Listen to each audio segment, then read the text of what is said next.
నియోజనకుడు,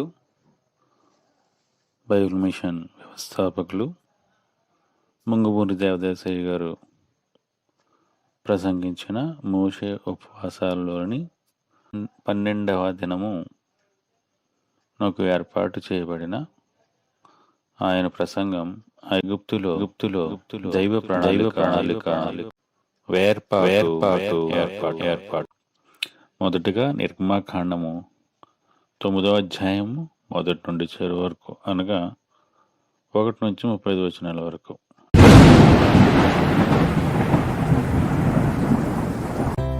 నిర్గమాకాండము 9వ అధ్యాయము. తరువాత యెహోవా మోషేతో ఇట్లనెను, నీవు ఫరో యొద్దకు వెళ్ళి నన్ను సేవించుటకు నా ప్రజలను పోనిమ్ము. నీవు వారిని పోనీయనొల్లక ఇంకనూ వారిని నిర్బంధించిన ఎడల, ఇదిగో యెహోవా బాహుబలము పొలములోనున్న నీ పశువుల మీదికిని, నీ గుర్రముల మీదికిని, గాడిదల మీదికిని, ఒంటెల మీదికిని, ఎద్దుల మీదికిని, గొర్రెల మీదికిని వచ్చును. మిక్కిలి బాధకరమైన తెగులు కలుగును. అయితే యెహోవా ఇశ్రాయేలీల పశువులను ఐగుప్తు పశువులను వేరుపరచును. ఇశ్రాయేలీలకున్న వాటన్నిటిలో ఒకటైనను చావదని హెబ్రీల దేవుడగు యెహోవా సెలవిచ్చుచున్నాడని అతనితో చెప్పుమనెను. మరియు యెహోవా కాలము నిర్ణయించి, రేపు యెహోవా ఈ దేశములో ఆ కార్యము జరిగించుననెను. మరునాడు యెహోవా ఆ కార్యము చేయగా ఐగుప్తీయుల పశువులన్నీ చచ్చెను గాని ఇశ్రాయేలీల పశువులలో ఒకటియు చావలేదు. ఫరో ఆ సంగతి తెలుసుకుని పంపినప్పుడు ఇశ్రాయేలు పశువులలో ఒకటియు చావలేదు. అయినను అప్పటికి ఫరో హృదయము కఠినమైనందున జనులను పంపకపోయెను. కాగా యెహోవా, మీరు మీ పిడికిళ్ళ నిండా ఆవపు బుగ్గి తీసుకొనుడి. మోషే ఫరో కన్నుల ఎదుట ఆకాశము వైపు దాన్ని చల్లవలెను. అప్పుడు అది ఐగుప్తు దేశమంతటా సన్నపు ధూళి అయి ఐగుప్తు దేశమంతటా మనుష్యుల మీదను జంతువుల మీదను పొక్కులు పొక్కు దద్దురులగునని మోషే అహరోనులతో చెప్పెను. కాబట్టి వారు ఆవపు బుగ్గి తీసుకొని వచ్చి ఫరో ఎదుట నిలిచిరి. మోషే ఆకాశము వైపు దాని చల్లగానే అది మనుష్యులకును జంతువులకును పొక్కులు పొక్కు దద్దురులాయెను. ఆ దద్దురుల వలన శకునగాండ్రు మోషే ఎదుట నిలువలేకపోయిరి. ఆ దద్దురులు శకునగాండ్రకును ఐగుప్తీయులందరికీ పుట్టెను. అయినను యెహోవా మోషేతో చెప్పినట్లు యెహోవా ఫరో హృదయమును కఠినపరచెను. అతడు వారి మాట వినకపోయెను. తరువాత యెహోవా మోషేతో ఇట్లనెను, హెబ్రీయుల దేవుడైన యెహోవా ఈలాగు సెలవిచ్చుచున్నాడు, నీవు తెల్లవారగానే లేచిపోయి ఫరో ఎదుట నిలిచి నన్ను సేవించుటకు నా జనులను పోనిమ్ము. సమస్త భూమిలో నా వంటి వారెవరనూ లేరని నీవు తెలుసుకొనవలెనని ఈసారి నేను నా తెగుళ్ళన్నీయు నీ హృదయము నొచ్చినంతగా నీ సేవకుల మీదికిని నీ ప్రజల మీదికిని పంపెదను. భూమి మీద నుండకుండా నీవు నశించిపోవునట్లు నేను నా చెయ్యి చాపియుంటినేని నిన్నును నీ జనులను తెగులుతో కొట్టివేసి ఉందును. నా బలమును నీకు చూపునట్లును భూలోకమందంతటా నా నామమును ప్రచురము చేయునట్లును ఇందుకే నేను నిన్ను నియమించితిని. నీవు ఇంకా నా ప్రజలను పోనీయనొల్లక వారి మీద అతిశయపడుచున్నావు. ఇదిగో, రేపు ఈ వేళకు నేను మిక్కిలి బాధకరమైన వడగండ్లను కురిపించెదను. ఐగుప్తు రాజ్యము స్థాపించిన దినము మొదలుకొని ఇది వరకు అందులో అట్టి వడగండ్లు పడలేదు. కాబట్టి నీవు ఇప్పుడు పంపి నీ పశువులను పొలములలో నీకు కలిగినది యావత్తును త్వరగా భద్రము చేయుము. ఇంటికి రప్పింపబడక పొలములో ఉండు ప్రతి మనుష్యుని మీదను జంతువు మీదను వడగండ్లు కురియును. అప్పుడు అవి చచ్చునని చెప్పుమనెను. ఫరో సేవకులలో యెహోవా మాటకు భయపడినవాడు తన సేవకులను తన పశువులను ఇండ్లలోనికి త్వరగా రప్పించెను. అయితే యెహోవా మాట లక్ష్యపెట్టని వాడు తన పనివారిని తన పశువులను పొలములో ఉండనిచ్చెను. యెహోవా, నీ చెయ్యి ఆకాశము వైపు చూపుము. ఐగుప్తు దేశమందలి మనుషుల మీదను జంతువుల మీదను పొలముల కూరలన్నిటి మీదను వడగండ్లు ఐగుప్తు దేశమంతటా పడునని మోషేతో చెప్పెను. మోషే తన కర్రను ఆకాశము వైపు ఎత్తినప్పుడు యెహోవా ఉరుములను వడగండ్లను కలుగజేయగా పిడుగులు భూమి మీద పడుచుండెను. యెహోవా ఐగుప్తు దేశము మీద వడగండ్లు కురిపించెను.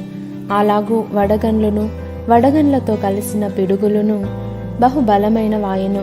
ఐగుప్తు దేశమందంతటను అది రాజ్యమైనది మొదలుకొని ఎన్నడూను అట్టివి కలుగలేదు. ఆ వడగండ్లు ఐగుప్తు దేశమందంతటా మనుష్యులనేమి జంతువులనేమి బయటనున్నది యావత్తును నశింపజేసెను.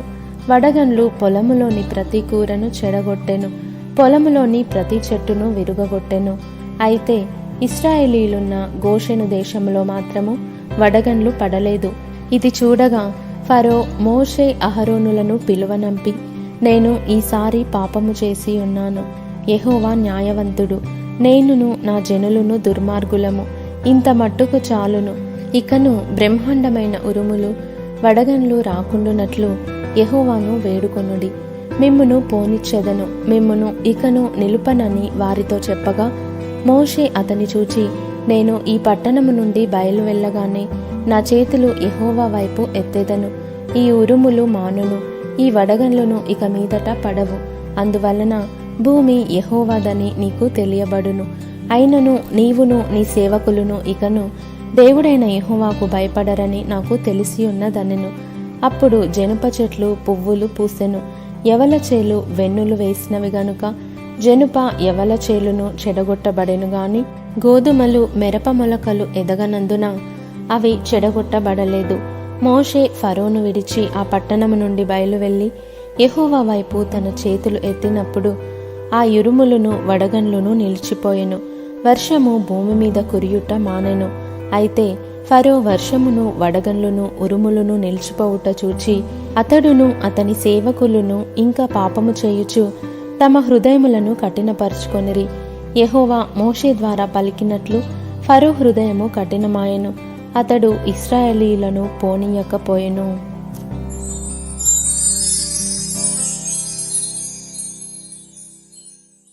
ప్రార్థన. తండ్రి, నీ పిల్లలకు నీవిచ్చిన ఆధిక్యతలు మేము గ్రహించలేము. లోకములో వారు తృణీకరింపబడినప్పటికీ, తక్కువగా ఎంచబడినప్పటికీ నిన్ను బట్టి వారు అధికులే. మేమును గనులమే, నీ మహిమ సాధనములమే. అలాగూ అన్ని స్థితులలోని వారిని అందరినీ నీ సాధనములుగా వాడుకొనగలవు గనుక నీ ఉపకారాత్మను మాకు దయచేసి మాతో మాట్లాడుమని యేసు నామమున వందించుచున్నాము. ఆమేన్. ప్రసంగ ప్రారంభం. ఇజ్రాయేలీలు తమ దేశమును విడిచి ఐగుప్తు దేశములోకి ప్రవేశించిరి.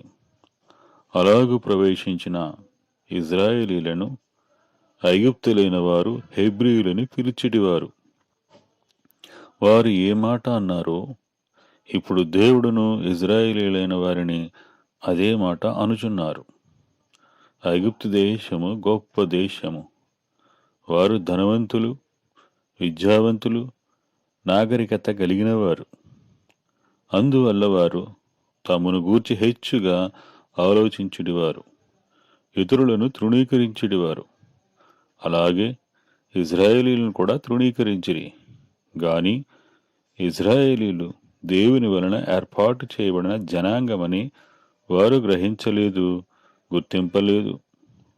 వారికి వారి దేశమును బట్టి, వారి ఆచారములను బట్టి, వారి దేవతలను బట్టి వారికి అతిశయమున్నది. అందువల్ల హెబ్రీయుల దేవుడైన యెహోవాను కూడా విసర్జించిరి. ఈ కాలం ముందు కూడా అలాగే కనబడుచున్నది. లోకంలోని వారందరూ రెండు గుంపులుగా ఏర్పరచబడిరి. ఒకటి విశ్వాసుల గుంపు, రెండు అవిశ్వాసుల గుంపు. అవిశ్వాసులైన వారికి ఈ లోకములో ఘనత, ధనము, పలుకుబడి మొదలగునవన్నీ ఉన్నవి. దేవుడు స్వయముగా హెబ్రీయుల దేవుడు ఇలాగు చెప్పుచున్నాడని ఫరోతో చెప్పమని మోషేతో చెప్పాను. నా జనాంగమును ఐగుప్తుల నుండి వేరు చేస్తానని నిర్గమాకాండం 8వ అధ్యాయంలో యెహోవా దేవుడు చెప్పాను. అనగా ఇజ్రాయేలు జనాంగమును విడదీయుట. అలాగే 9వ అధ్యాయంలో జనమే కాదు గాని ఆ జనము యొక్క పశువులను కూడా విడదీస్తానని దేవుడు చెప్పాను. అలాగే దేవుడు విశ్వాసులను అవిశ్వాసులను వేరుపరచుట మాత్రమే గాక విశ్వాసులకు కలిగిన ఆస్తిని కూడా వేరు చేయును. విశ్వాసుల యొద్ద నుండి అవిశ్వాసులకు ఏమీ చెందకుండా దేవుడు వేరు చేయను. హెబ్రీయులు నివసించు గోషేను దేశములోని జంతువులకు జబ్బులు రాలేదు, గాని ఐగుప్తు దేశంలో నివసించు మనుషులకు వారి జంతువులకు జబ్బులు కలిగెను.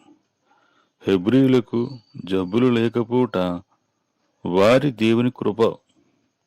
ఐగుప్తులో నుండి పశువులకు మనుషులకు చావు వచ్చెను. దేవుడు తరుణంపై తరుణమిచ్చెను, గాని ఐగుప్తుల మనసు మార్చుకొనలేదు. ఇందులో కూడా దేవుని కృప మనకు కనబడుచున్నది. దేవుడు అవిశ్వాసులకు కూడా తన కృప చూపెను. అది వరకు మంత్రజ్ఞులు మోషే చేసిన అద్భుతములలో కొన్ని చేయగలిగినారు, అన్నీ చేయలేకపోయినారు. వారు దేవుని శక్తిని చూసి భయపడినారు. అలాగే లోకములోని అవిశ్వాసులు దైవశక్తి లేకపోయినా తమ పనులలో నొగ్గుకుంటూ వస్తున్నారు. కానీ అవిశ్వాసులైన వారు రానేయుడ 7 మహాశ్రమలు తప్పించుకొనలేరు, సహించలేరు, తాళలేరు. ఐగుప్తులో జరిగినటువంటి శ్రమల కన్నా ఈ శ్రమలు అధికముగా ఉండును. మనిషిలో దేవుడు పెట్టినవి 2 కనువు, 1 జ్ఞానము, 2 హృదయము. ఐగుప్తులో కలిగిన శ్రమలు వారి జ్ఞానమునకు అర్థమైనవి గాని మనస్సులో నొచ్చుకోదగినంత కలుగులేదు. గాని 7 శ్రమల కాలంలో జరిగే మహాశ్రమలకు మనస్సు నొచ్చుకొనును. ఐగుప్తులోనున్న తెగుళ్లకు ఫరో హృదయము నొచ్చుకెనును గాని మారు మనసు పొందలేదు. అలాగే ఇప్పుడును మనము మారు మనసు పొందవలనని దేవుడు శ్రమలను పంపెను, గాని జనులు మారు మనసు పొందరు. ఫరోలోనున్న దుర్గుణములు దేవుని జనులను తృణీకరించుట, హెబ్రీల దేవుని తృణీకరించుట, కలిగిన శ్రమలను బట్టి మనసును కఠినపరుచుకునుట. శ్రమలు వచ్చినప్పుడు దేవుడెందుకు ఊరుకొనవలెనని విశ్వాసులను అవిశ్వాసులు ప్రశ్న వేయుదురు. దేవుడు తన బలమును చూపించుటకును, దేవుని బలము లోకంలోని వారందరూ తెలుసుకొనుటకును, యెహోవా దేవుడని తెలుసుకొనుటకు, దేవుని నామం భూలోకమంతా ప్రచురించబడుటకు దేవుడు ఊరుకొనును. ఇప్పుడు రాకడ కాలము. ఈ రాకడ కాలమందు భూలోకమంతటా రాకడను గూర్చిన సువార్త సంపూర్ణముగా ప్రకటింపబలెను. 1000 ఏండ్ల పరిపాలన కాలములో సంపూర్ణ సువార్త అన్ని భాషలలో, అన్ని ప్రాంతములలో ముందుగానే సువార్త ప్రకటింపబడవలెను. రాకడ వార్త ప్రకటించే విశ్వాసులు అన్ని భాషల్లోనూ మాట్లాడుతురు. ఈ కాలమందు రాకడ వార్త సర్వజనాంగమునకు విశ్వాసులు బోధింతురు. ఋషులైన వారు తమ తమ గుహలను విడిచిపెట్టి బయటకు వత్తురు.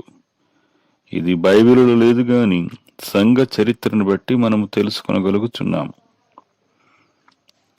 యూదులను ఏర్పరచుట ప్రభువు లోకములో జన్మించుట కొరకు, విశ్వాసులను ఏర్పరచుట రాకడ సువార్త అంతటా ప్రకటించుటకు, అబ్రహామును ఏర్పరచుట అట్టి విశ్వాసము అందరూ కలిగి ఉండుటకు, మోషేను ఏర్పరచుట దేవుని హృదయములోనిది బయలుపరచుటకు, యెహోషువను ఏర్పరచుట దేవుని బిడ్డలకు దేశమును స్థిరపరచుటకు, పేతురును ఏర్పరచుట యూదులను దేవుని సంఘములో చేర్చుటకు, పౌలును ఏర్పరచుట అన్యజనులను దేవుని సంఘములో చేర్చుటకు, యోహానును ఏర్పరచుట ప్రకటన రాయుటకు, ఫరోను ఏర్పరచుట దేవుని బలము చూపుటకును, లోకమంతట దేవుని నామం ప్రకటించుట కొరకు దేవుడు ఏర్పాటు చేసెను.